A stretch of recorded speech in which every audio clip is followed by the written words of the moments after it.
اس لیے کہتے ہیں دوست کا طاقتور ہونا ضروری نہیں، مخلص اور سچا ہونا ضروری ہے۔ آئیے آپ کو بتاتے ہیں۔ ایک چوہا اور ایک شیر آپس میں دوست تھے۔ شیر کو موٹر سائیکل چلانے کا بہت شوق تھا اور بہت سپیڈ مار کر موٹر سائیکل چلاتا تھا۔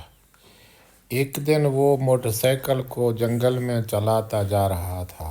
راستے میں بہت سے جانور اس کو نظر آئے، مگر سامنے یکدم چوہا آ گیا اور چوہا نے اس سے کہا کہ آگے مت جاؤ شیر، آگے آپ کو بہت خطرہ ہے۔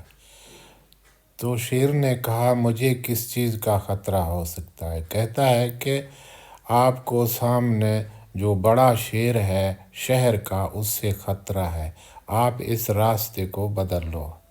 شیر نے وہ راستہ بدل لیا اور دوسرے راستے سے وہ روانہ ہو گیا۔ شیر نے وہ راستہ بدل دیا، آگے صاف راستہ آ گیا۔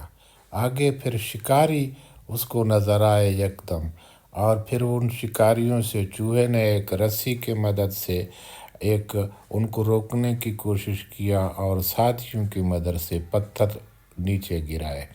پھر شیر نے موٹر سائیکل سے دھواں نکالا اور صاف راستے سے نکل گیا۔ شکاریوں سے بچ کر وہ جب اپنے شیروں کے پاس پہنچا تو ان کو بتایا کہ اس چوہے نے آج میری جان بچائی ہے۔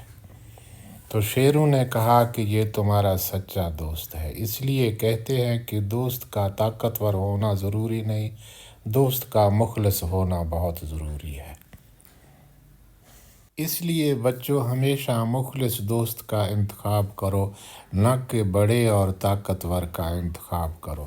ضروری نہیں کہ بڑا اور طاقتور وقت پڑنے پر آپ کے کام آئے، یہ ضروری ہے کہ وفادار دوست چھوٹا بھی ہو وہ ضرور کام آئے گا۔